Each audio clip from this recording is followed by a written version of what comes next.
Unless otherwise indicated, Ratchet Book Club is intended for a mature audience. Viewer discretion is greatly advised.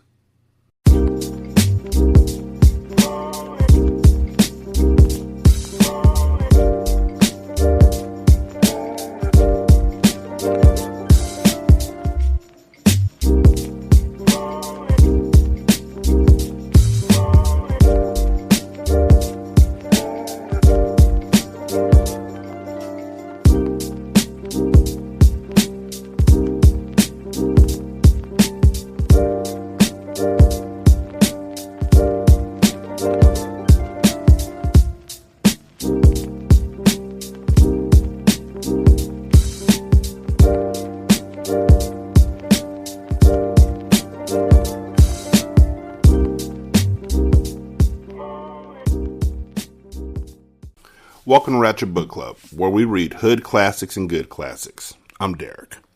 916-633-1537, Ratchet and Ratchet at gmail.com, Ratchet Book Club on Twitter, Ratchet Book Club on Facebook. Before we get started, I just want to remind y'all that they literally, I just couldn't stop thinking about it. The fact that these rich parents in the Dominican Republic who have tons of things to do and who are sitting down with the literal drug lord at a table that's long, 50-person table, and they got their kids there and music's playing and everything's nice. These highfalutin, rich-ass people have their children who seem to be between the ages of 7 and maybe 10, because, you know, CJ got in a fight with one and beat the shit out of him. They have their children in a motherfucking fight club. The reason why I'm really thinking about that is because they're rich. And their children are also rich. And you would think, you know, Polo or, I wonder what happened to that nigga. Polo or soccer, you know, club soccer or AAU basketball or football or tennis or golf or archery or fencing. But they began a fight club. And because one of them got beat up by CJ and just couldn't handle it, if y'all don't know nothing about that song, just, you know, look it up. I don't remember the name of the group, so good luck. I just can't handle it. They're the same group that made I Like the Way, the Kissing Game. Yeah, whatever. Anyhow, this kid got beat up so bad that his dad was like, yo, you got to replace my kid with some other kid. This is like literally the storyline from Snatch, except with kids. And instead of Bricktop being there, he's a horrible cunt he is. I can't do a British accent, but the definition of nemesis. Watch Snatch. Matter of fact, listen to the episode of Hindsight where we talk about Snatch. But instead of Bricktop, there's Estes. And instead of Turkish, there's Estes. And instead of the guy who got knocked out by Brad Pitt, there's CJ. So let's see what happens next, shall we? Chapter 7. Oh my God. It's not too often that I open up a chapter and the first words just make me wince. Not since they talked about Breeze's wound. Oh my God, that was so bad. Anyhow, wound. Chapter 7. Chapter 7. Mo felt like a caged bird as he sat on the cot, looking up through the skylight above him. I'm like a bird, I want to fly away. Mo felt like a caged bird. He wondered why the caged bird sung, because he didn't feel like singing. These are not their words, but it feels like they could be, right? Took me like 30 seconds to not even think of that. Took me like 3 seconds to think of that, which is how I know that these books should be getting written much quicker than they are. He was grateful for that window. Not every bunk had one, and it reminded him of the light he had to look forward to at the end of this dark tunnel. Bars. The next few years of his life, the most influential ones, will be spent inside. No mama, no daddy. He would be raised among the wolves. The lap of luxury that he was supposed to inherit had been toppled, and instead he was now a gutter rat, just trying to fight for his piece of something, anything, that would help him get through the worst time of his life. The juvenile detention center tried hard to disguise itself as something other than prison. Bunks were only locked at night, and the boys had privileges that they earned until they gave them a reason to have them revoked. To a boy who came from a kingdom, no amount of privilege would make this feel like anything other than it was. Captivity. Mo sat up abruptly as another kid walked into the room. He was heavyset. His stomach was round and tested the buttons of his blue uniform. His hair was long and unruly. Mo noticed a black eye that was now turning green as it healed on his face. Damn, that had to hurt. He's dark as hell, and that bruise is even darker, Mo thought. Colorism. Can't stop, won't stop. The kid didn't speak. In fact, he kept his head down as if Mo wasn't even in the room. Cool with me, Mo thought. Mo didn't have anything inside. Everything had to be purchased, and with no one looking out for him on the outside, he knew he would have to come up with a plan. 3 boys entered their cell and circled around his roommate. What up, fat boy? Your mama came and stacked up your account today. Let's go shopping, the kid said. Mo said nothing. He was silent as he waited to see what his roommate's reaction would be. It wasn't hard to see he was intimidated, and Mo quickly did that math, knowing that the black eye had come from this crew. Nah, man, she didn't. She couldn't afford it this time, his roommate replied. Well, you gotta pay me something. Fuck you got up in here, the boy asked, rifling through his roommate's things as if they were his own. Anger flooded Mo. He had a temper, and Mo wasn't too fond of bullies. But if his roommate wasn't going to stand up for himself, Mo felt like it wasn't his place to intervene. All you got is books, nigga. You a fat motherfucker, but you ain't stupid, huh? Soft ass. The boy mumbled as his sidekicks laughed, wanted to even go on so far as to push the roommate down on his cot.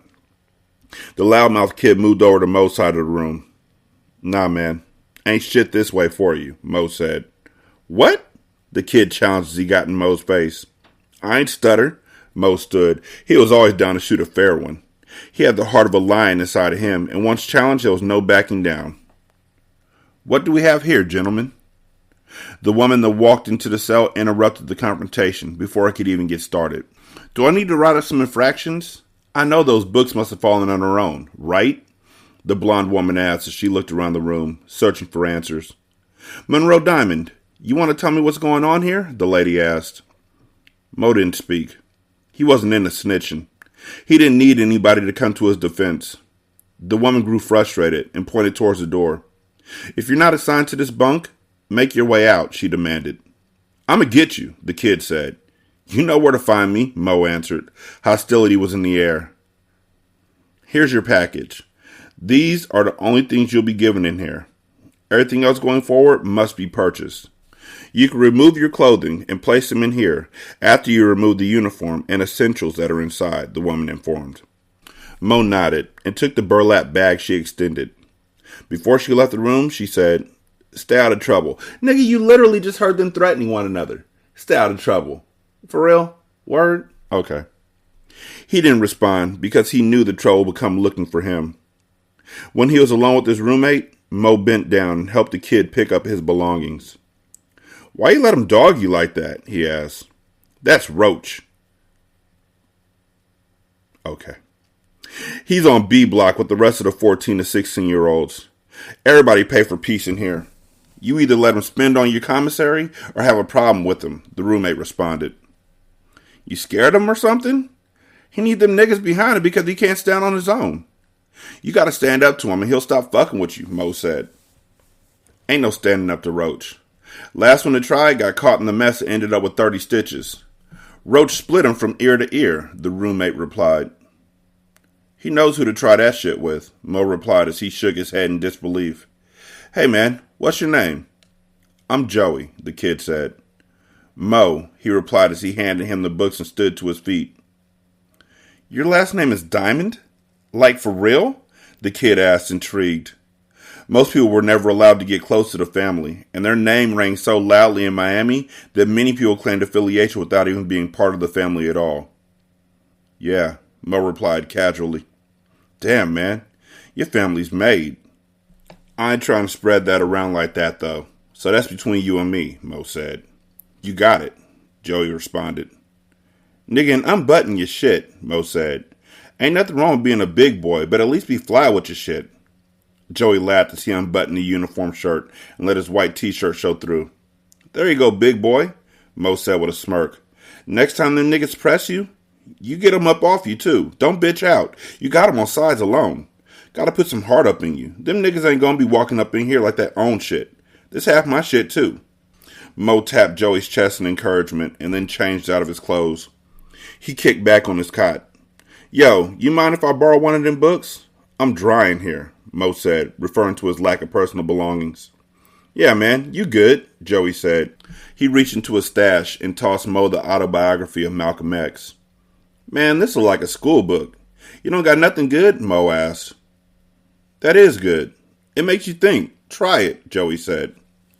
Mo knew beggars couldn't be choosers, so he nodded and put the book under his pillow for later use.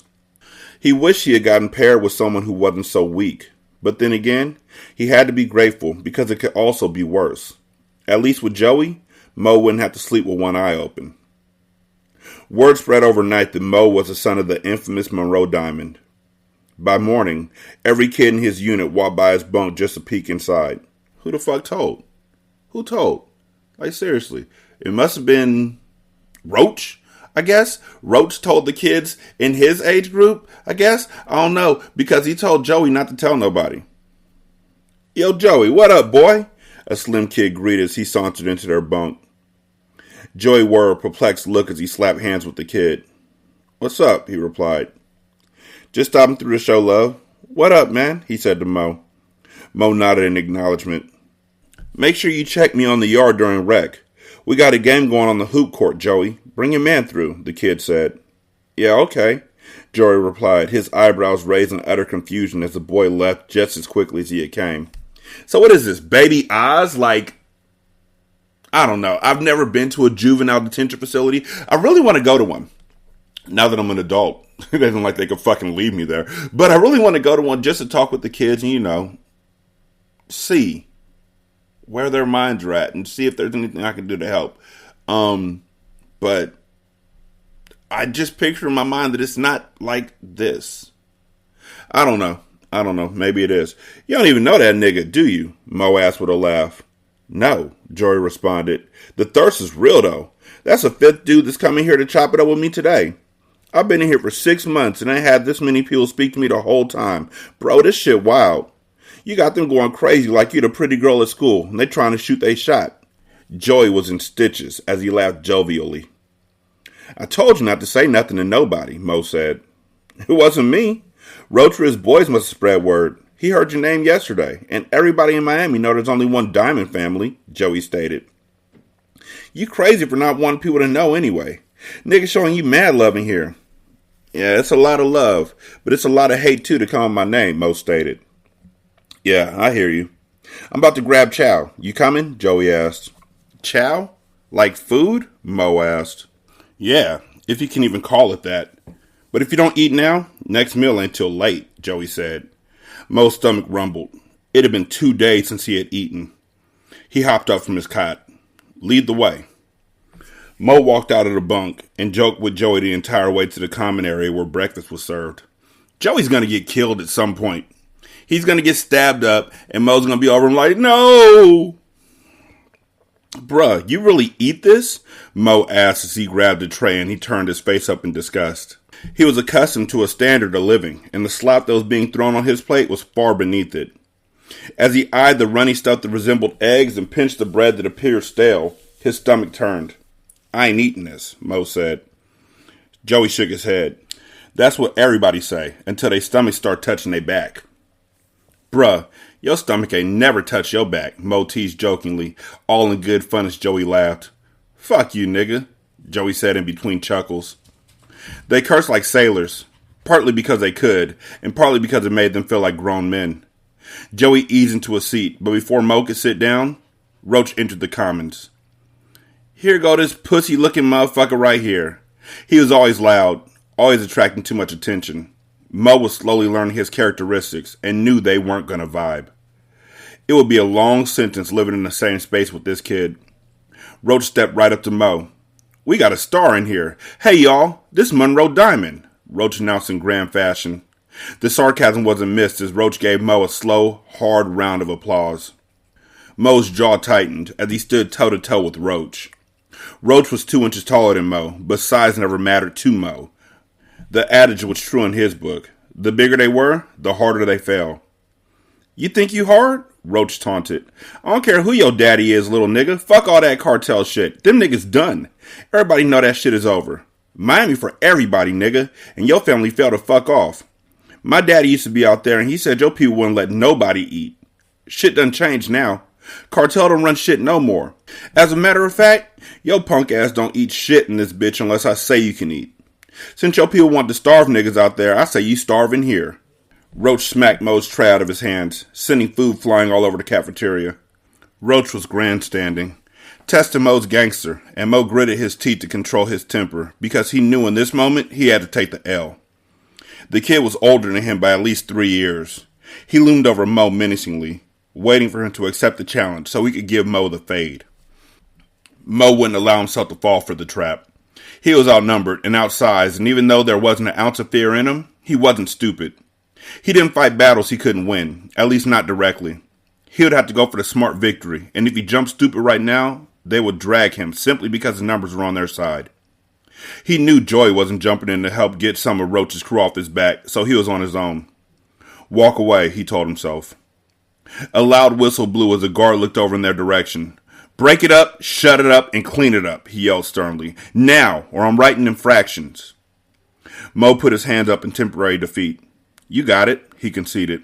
His mouth said the words, but his feet didn't move. He wasn't walking away until Roach did. If his father had ever taught him anything, he had taught him this. He knew better than to turn his back on his enemy. I know I got it, the kid boasted as he strolled away, continuing to loudmouth with his friends along the way. Mo knew he looked like a sucker, but he would have the last laugh. He would simply bide his time and wait for the opportunity to present itself. When it was time to get even, he would know it. But until then, he had to just stay out of the way. He bent down to clean up the mess. A guard came up behind him. Get a mop from the kitchen. Mo stood, slightly perturbed that he was the one cleaning up when it was Roach who had made a mess and caused a scene. He was trying to keep his head down, however, so he held his protest as he found his way to the kitchen. It was empty, as all the boys on kitchen duty were now serving the food. He grabbed an old mop, and then hesitated when he saw the mess of dishes waiting to be cleaned in the sink. He rushed over and searched for a knife, but found none. He had no time to mess around and found the first thing he could find, a fork. He looked around to see if any eyes were on him, and when he was sure that the coast was clear, he tucked it in his waistline, then rushed back out to clean before he aroused suspicion. You good? Joey asked when Mo returned to the table. Mo sat, silently plotting his next move. Yeah, I'm good, he said. The growl in his stomach matched the growl in his heart. The growl in his stomach matched the growl in his heart, and he stood to his feet.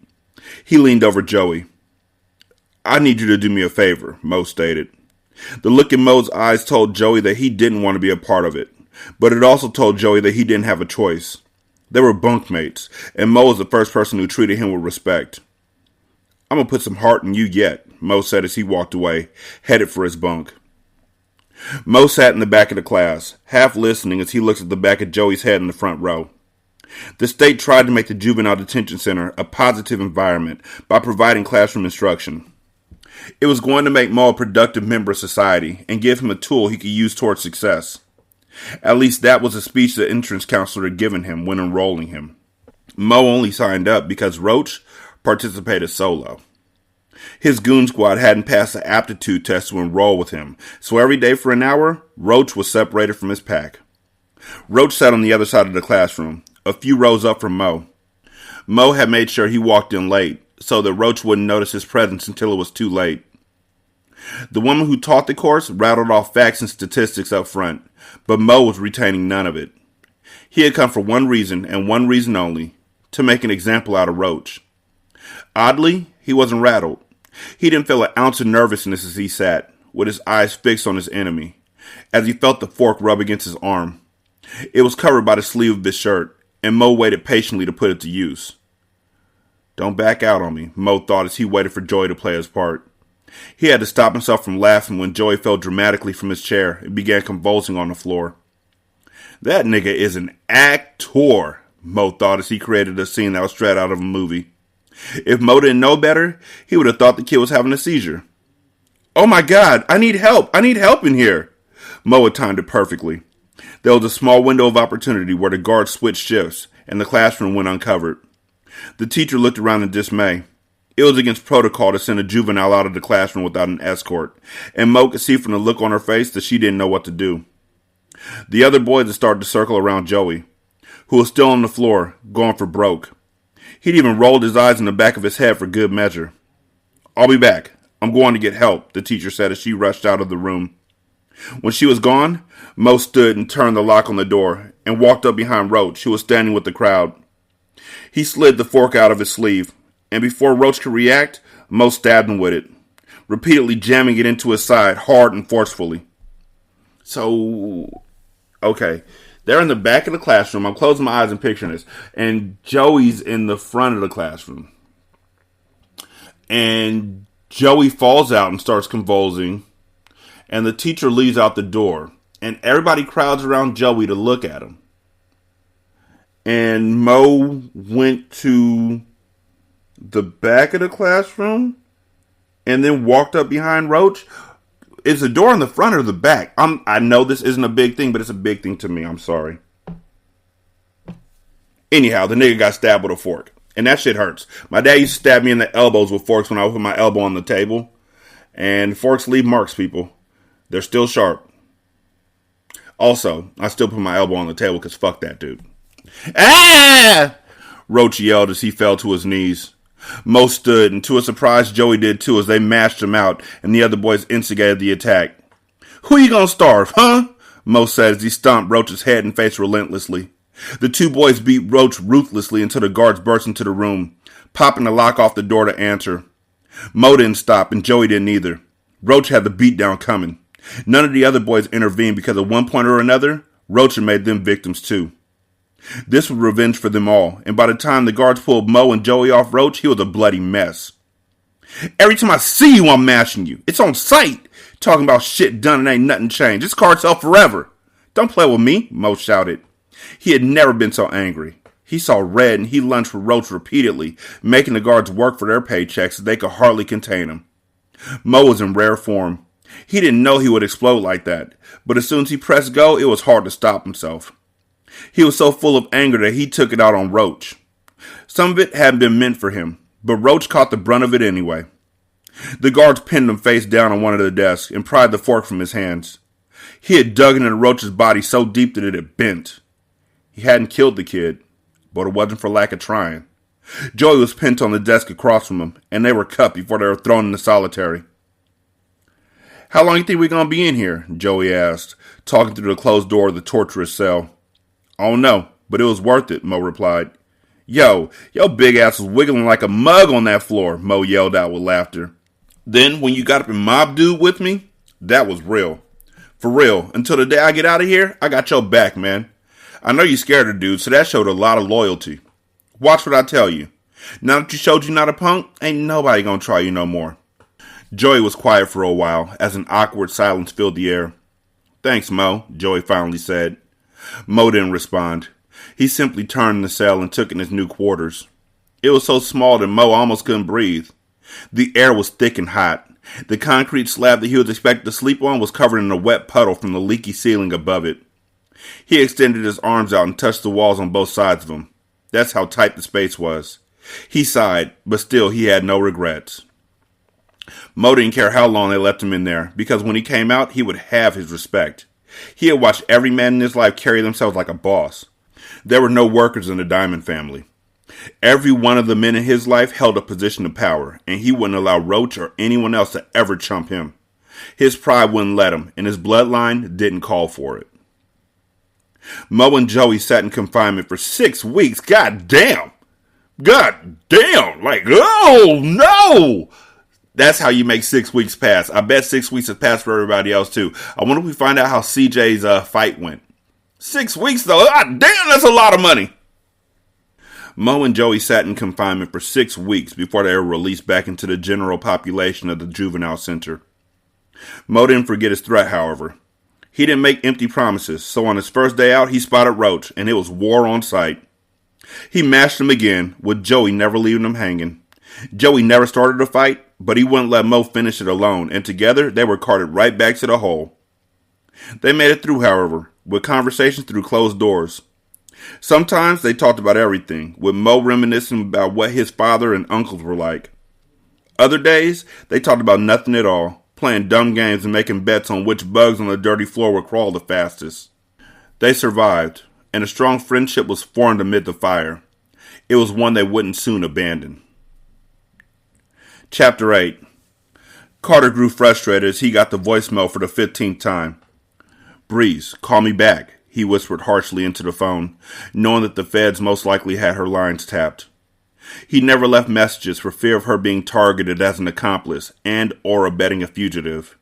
He had grown so worried and frustrated he had to leave a message, feeling like he had no choice. He hadn't been able to reach Breeze, who he thought was caring for his son. This was making him uneasy. He had been calling her phone for the past 3 days and hadn't heard anything back. This isn't like her, he thought as he looked at his phone in disbelief. All types of negative thoughts began to run through his mind. He knew the feds had made an impromptu visit to her home, but he had assumed they were on a fishing expedition. They shouldn't have been able to pin anything on Breeze.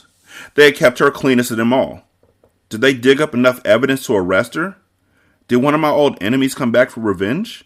You mean like Ileana's parents or brother, whoever it was, who probably heard through the grapevine that y'all didn't really die and that y'all faked your own death and for some reason you came back from where you were hiding out at? You mean him?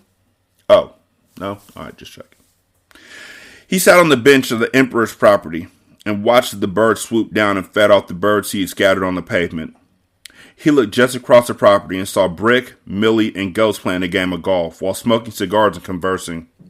They offered for him to participate, but his frequent chest pains or worries of his family wouldn't allow him to join in on the festivities. He had other things on his mind, like Ghost's assurance that he could pull strings and make his problems go away. He couldn't wait to hit the streets again and create favor with Ghost and his partners. The promise that Ghost had made about helping with Mia Moore was enough reason for him to sneak back into the U.S. and begin to make things shake on his old stomping grounds. "Feel like having a little company?" Inari asked as she stood behind the bench. Carter quickly twisted around and looked at her. He didn't even notice her creep up behind him. "Sure, why not?" Carter said as he scooted over to one side of the bench, giving her room to sit and join him. She quickly sat next to him and looked on at the others continuing their golf game. Carter reached into the bird food dispenser that was to the right of him and then tossed the seeds to the ground. "There's something about this guy I just don't trust," Inari said as she squinted her eyes and focused on Ghost. "What do you mean?" Carter said calmly, trying to understand Inari's angle. "It just seems kinda odd for something this powerful and it's only niggas in the room." "That doesn't seem strange to you?" she asked. "I was thinking the same shit, to be honest," Carter confessed as he looked around. He knew that when there was money, a white guy in a suit wasn't far away. It was a way of America, to be quite honest. Inari repositioned her body so she was facing him directly and looked around before she began to talk. She spoke in an exasperated whisper. "We have to be honest about the entire situation. Call a spade a spade. There's something that he isn't telling us, and I want to find out what it is." Inari's tone was full of incredulity as she continued her theories. "Is there more money being made that we don't know about?" "Yes, nigga, y'all only getting $25 million each. I don't understand why even in the business. It's $25 million. That's it. Y'all ain't getting a lot. Like, you know this is going to be a $1 billion industry. Y'all working for corporations and y'all don't even know it. You ain't even know. Is there more money being made? Is this nigga the feds trying to suck us back in, only to give us all life sentences? So many fucking thoughts. I haven't slept comfortably since they snatched us. I don't think he's the feds. The nigga moves too smooth, to be honest. He's not a cop, I'm almost sure of it. I can smell him from a mile away, and he's not that. Yet, I do feel the same way. We don't know everything. But sometimes, that's not necessarily a bad thing, you know? True, Inari added. Maybe some of us have no choice but to take this offer. The stakes are different for everyone, Carter said, indirectly letting Inari know that he had no more options. While others' motivation may have been money or an escape from the drug game, his was much more. He was fighting to get his family back, and this is the only option on the chessboard. Inari nodded as she was reading his mind. She saw the pain in his eyes, and knew that he was going forward with the proposition no matter what. On the other hand, she wanted to know more. It was the boss in her that demanded a clear understanding before she dove in head first. Only time would tell. Carter was sleeping in his suite, and it was just past 2 a.m. It was the last night of their stay in India and the eve of their massive takeover. The following months would be them setting up shops in various cities in the U.S. and releasing the Reebok drug onto the streets. Carter's issued cell phone began to buzz, which woke him up out of his light slumber. He slowly rolled over and watched as the phone buzzed and the screen lit up. He sat up, wiped his eyes, and reached to grab the phone. When his eyes could finally focus, he saw that it was a message from Ghost. It read, "Urgent. Come over. I have something very important to discuss with you. It can't wait until the morning." Carter frowned in confusion, wondering what it could be that was so important that it demanded his presence in the wee hours of the night. Carter's heart began to race, and he wondered whether Ghost had anything new on Mia Moore and her case, or if it was something wrong with his family, who he hadn't been able to get a hold of. So many things were going through his mind at that very moment. He didn't know what to think, but he did know that he had to go and find out. He quickly slipped on some clothes and headed out across the field where Ghost was. He saw the small villa from afar and noticed that the inside light was on, which made it look like a lighthouse on land. Carter approached the villa and knocked on the door, but to his surprise, the door pushed open when he made contact. "Hello, Ghost?" Carter said as he pushed the door completely open. He slowly stepped in, looking for Ghost. He grew more suspicious by the second as he crept in and looked around. "Ghost," he repeated as he stepped a few feet inside the house. He noticed someone else move across the room and looked closer and saw it was Inari. She held a bloody knife and was standing over a bloody body that lay sprawled on the ground. "What the?" Carter whispered as he inched closer, only to realize that it was Ghost lying there in a pool of blood. The maroon-colored puddle began to make a small river that traveled slowly across the hardwood. The smell of blood invaded Carter's nostrils. Carter looked at the corpse in disbelief, and then he looked up at Inari, who was breathing heavily with Ghost's cell phone in her left hand and the bloody knife in the other. Inari had an emotionless expression on her face as she stepped over the body and looked Carter square in the eye. "We need to talk," Inari said as she walked past him and into the kitchen area. She sat down the phone and began to wash her hands over the sink, rinsing the blood off her hands and knife as it flowed into the drain. She took deep and slow breaths as she closed her eyes for extended amounts of time, trying to remain calm. "The fuck did you do?" Carter asked as the harsh reality began to set in. She had just killed the only chance he had at getting Mia Moore back. He stormed over to her and grabbed her by both the shoulders, twisting her around to face him. He aggressively jerked her after she didn't respond.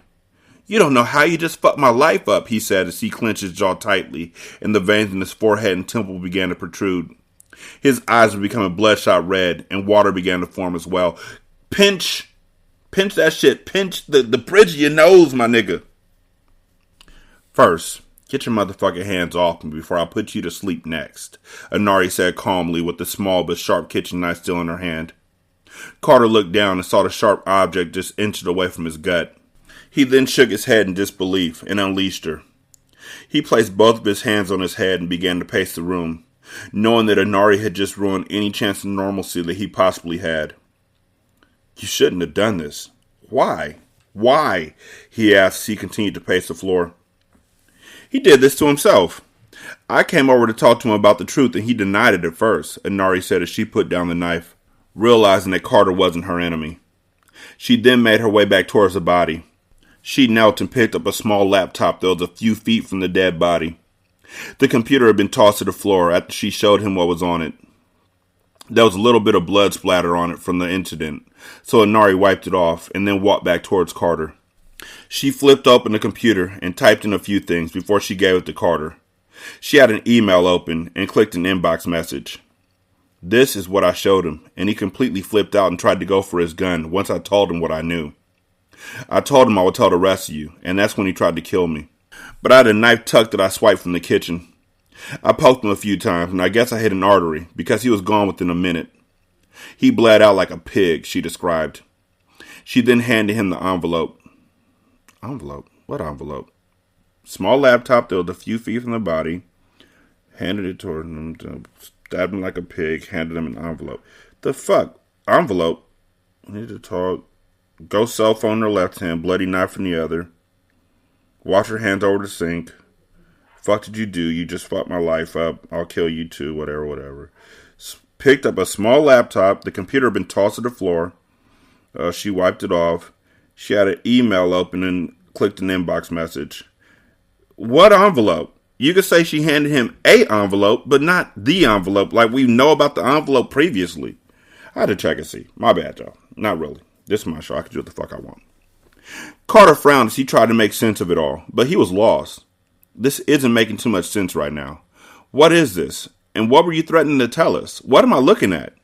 He asked as he held up the laptop and watched the video start to play on the screen. Two white lab rats were running around what seemed to be a complicated maze. A camera was set in each corner and switched views every time the rodents got close to him. Look closely, she said as she nodded her head once more, urging him to discover what she already knew. Carter placed the laptop on the countertop and looked closely. Inari watched along and began to peel back the layers of truth. I knew something was up. I knew it. So, while we were in the warehouse being briefed, I snuck in and swiped one of the flowers. You would think they'd have better security on that shit. If that's their bread and butter, you would think they, keep eyes out on that motherfucker. Before anyone even noticed it, I slipped it in my pocket. I then sent it home to a scientist I know and asked him to test it for me.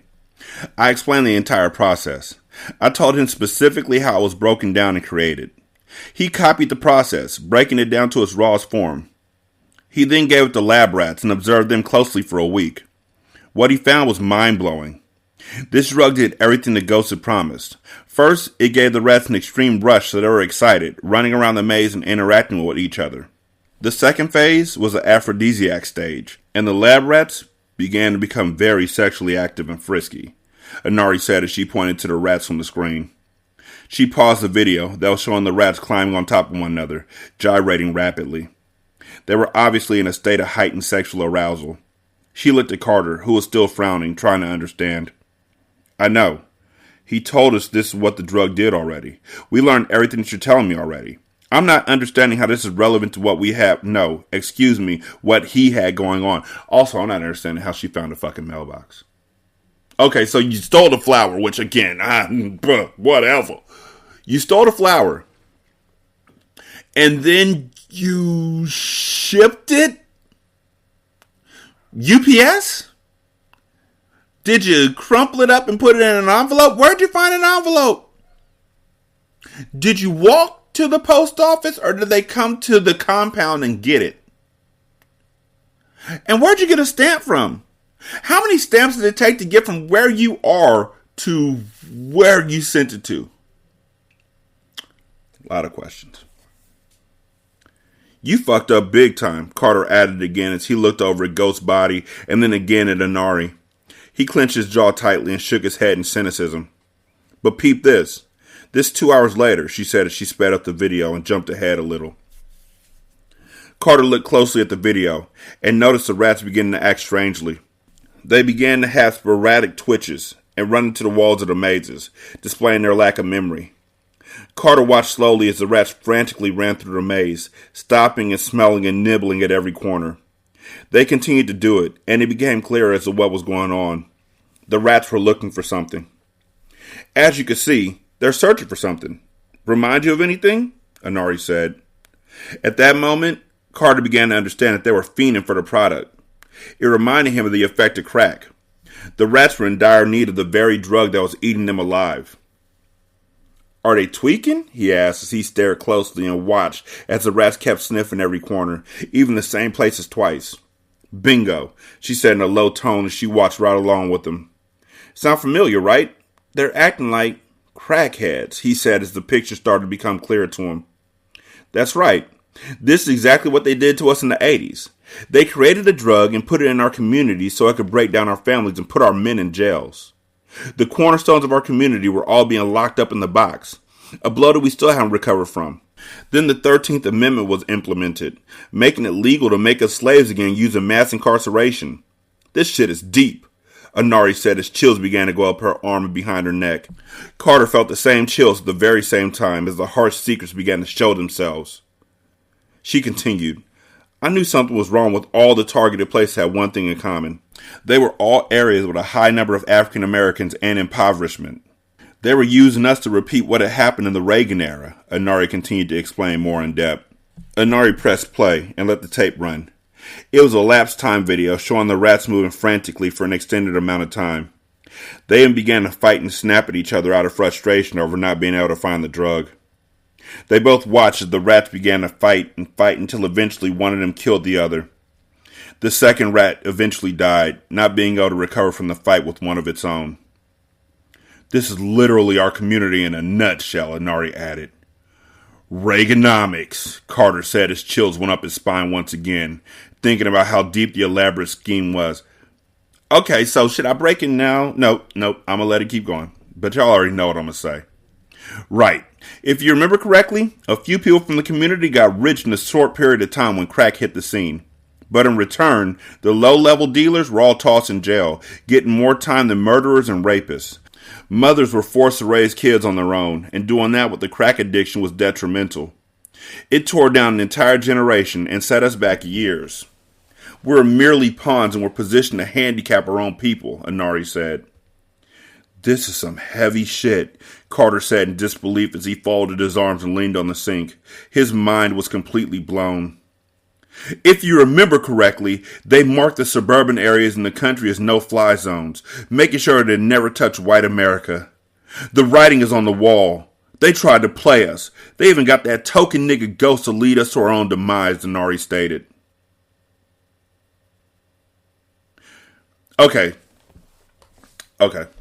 So, the big problem with this whole thing, which, sure, yeah, history lesson Reaganomics, okay, yeah, sure, whatever. I don't know where the fuck that came from in this book, why it popped up, whatever, like, you know what, in this book, we gonna talk about Reaganomics. We gonna talk about what the government did to the community, and how crack messed up the community, and all that kind of shit. Nigga, y'all sell drugs in the community. Y'all are the predators. Why are you mad?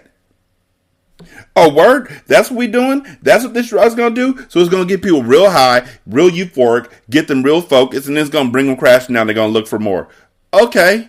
Why are y'all worried about it? That's what y'all deal anyway. Right? Right. Okay. Y'all deal heroin. You deal crack. You deal the drugs. So why is this an affront? Oh, I killed this nigga because he's making a drug that's just like the drug we already selling. But it's different though, because he's only selling in the black communities. Nigga, are you dealing drugs in Idaho? Are you in South Dakota up in them Minnow streets? Are you in Montana going by horseback to slang yayo to the motherfucking white people in Bozeman? No, the fuck you ain't. Y'all niggas is in the black communities dealing drugs. You ain't been worried about white folks, not one bit, until you found out that this drug does what your drugs already do, and now you feel insulted enough to try and stab a nigga. And the nigga tried to pull a gun on you because he found out what? That you knew that the drug did what you thought the drug did, but that nigga was gonna get addicted to it. Regardless of the situation, niggas were gonna be addicted to a high that did all that shit for them. They were gonna keep coming back, and they were gonna legalize it. Why are we killing people? Now, me, on the other hand, I could be insulted because I don't deal drugs in the community. But you know what you do? You deal drugs in the community. And then you want to come in here sound like Black Dynamite and shit. Nigga, shut the fuck up. Get the fuck out of my face with that bullshit. Y'all trying to sound all high and mighty. The nigga who wrote this book, I watched his goddamn interview. Jaquavis sold drugs to the fucking community. Allegedly. And then got caught up by the cops and threw the dope away. And Ashley found the dope. And instead of taking it to the cops, flushing it or anything like it, she held on to the dope and then brought it back to him. And y'all talking about Reaganomics and how this is a blight on the community. Nigga, y'all live in Flint. I don't know no white people who live there. None. Not a single one. Miss me. They set this play up beautifully. Who are they, though? They did this perfectly. I don't know who they are, but they did it. They did that shit. They. Who are they, though? Carter asked. He rubbed the bottom of his chin and squinted his eyes, trying to fully understand. Damn, that made Carter sound stupid. Right there. That made him sound real dumb. You right. They fucking with the wrong one. But who are they, though? Mongo don't know. Mongo only pawn in game of life. The government. I did more research and look what I found, Inari said just before she messed with the mouse and keyboard and opened another inbox. She then opened the link and showed Carter what was on the screen. A picture of a man popped up and the headline read, Corruption in Politics. Politician arrested for conspiracy to use federal funding for personal use. Take a closer look at the picture, Inari instructed. Carter looked closely and thought the man looked familiar, but couldn't really put a face to the name. It's Ghost. Look, she said as she placed her hand over the laptop screen, covering half of the man's face. This is what he looked like before the plastic surgery, Inari explained. Carter looked closely and saw that she was right. It was Ghost without the skinny nose and thin lips that he possessed at that moment. They were being used as a pawn to recruit and persuade us. We all got played. They probably offered him a deal in return for him recruiting us, Inari insisted. Carter shook his head and buried his face in his hands. They probably going to set us up to get nabbed as soon as we got the drugs in our community, and it could begin to sell itself. At that point, they wouldn't need us anymore. I have something else to show you, Inari said as she walked over by the body and grabbed the envelope that was on the floor. Wait, what? Didn't she give him the envelope? Let me go back, because before y'all started talking all this extra credit shit, yeah, she handed that nigga the envelope after she said that he bled out like a pig. So why is it on the floor? Did he drop it in shock? Oh, no. Oh, no. This is what else I found, she said. Carter sat up as she walked over and handed him the envelope. He looked inside and then pulled out the small stack of papers. As he turned the pages, he saw pictures of himself, Inari, Brick, and Millie, all with their personal information listed. Age, height, weight, and a list of family members. He looked at his, and they had listed everyone he had contact with over the last 7 years. He then looked at the top heading, and he read, FBI Most Wanted. Not all of the most wanted make it to the headlines. They keep stuff like this top secret to avoid alerting people that they're watching closely, waiting for them to slip. A simple phone call to the authorities, and they would have been on us like white on rice. They were setting us up for our own downfall. They just needed us to penetrate the slums for them. This shit is crazy. Yeah, it's inconceivable, but you don't know what this opportunity just cost me. It cost me everything, Carter said as he shifted his focus back to his family. There's more than one way to skin a cat. No one knows Ghost is dead. Let's go through his notes and study them closely. We have to use him as a pawn just as he attempted to use us. I know about your wife. I think I know how to help. I have his phone, so that means I have his connections. I don't believe he truly knew that he was just a puppet as well. All his business was worked through his cell phone, and he probably didn't know exactly who he worked for. I'm going to continue to communicate with his partners and see how we can work everything into our favor, she said as she nodded confidently. Oh my God, y'all can't see how hard my eyes just rolled. My eyes rolled so hard that now my chest hurts because my chest feels like that it knows something's up. Like, this is some stupid ass shit. Y'all don't give a fuck about the community. Y'all don't give a fuck about nothing, my niggas. So why are y'all so insulted that this nigga is... Yes, crack came through the government. The government flooded the community with crack. Watch Snowfall, because it's an excellent show. But watch Snowfall, my niggas. The first season, I could do without the parts with Teddy. Without Teddy and the Mexican lady, Lucia, and the wrestler. I could do without all of that. But shit, it's on Netflix and Hulu now. Skip past they parts. It's inconsequential. Watch Snowfall, my nigga. That show was dope as fuck. When Franklin is there, the rest of them niggas that aren't, the folks who ain't black, basically, they can be without the show. But the rest of the show, yeah, perfect. It's about how the government got drugs into the community. But you know what else?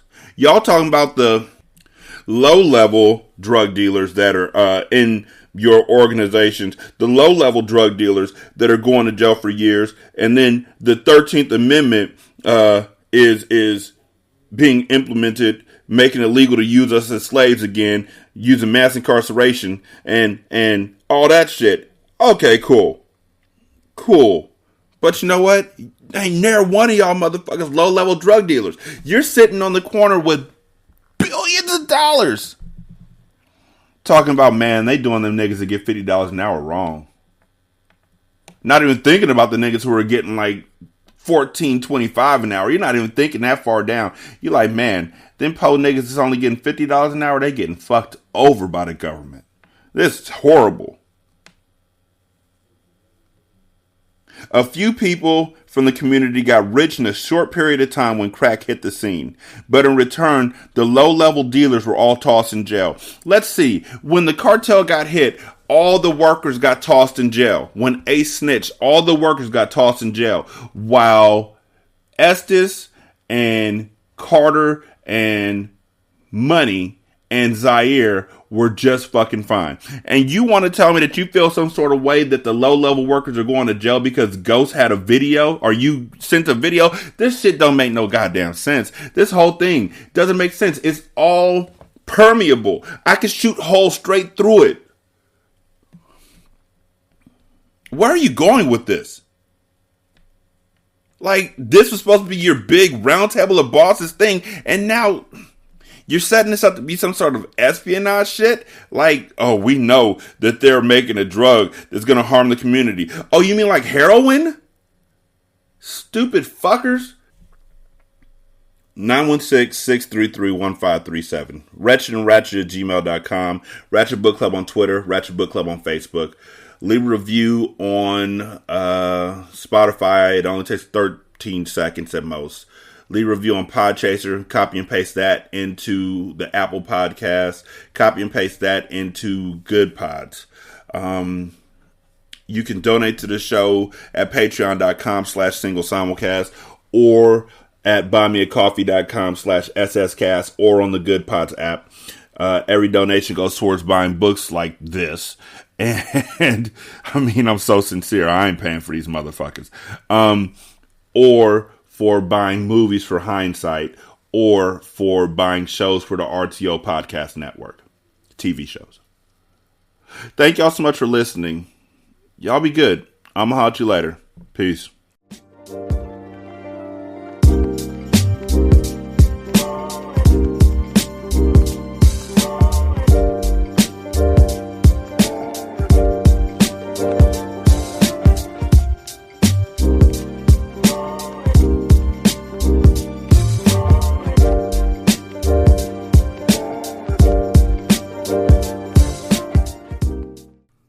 Intro and outro to Ratchet Book Club is by That Kid Garan, and it's called Goodbyes. You can email him at tkgbeats94@gmail.com for more information on how to lease this beat. This is Single Simulcast. Don't know by now, did you say?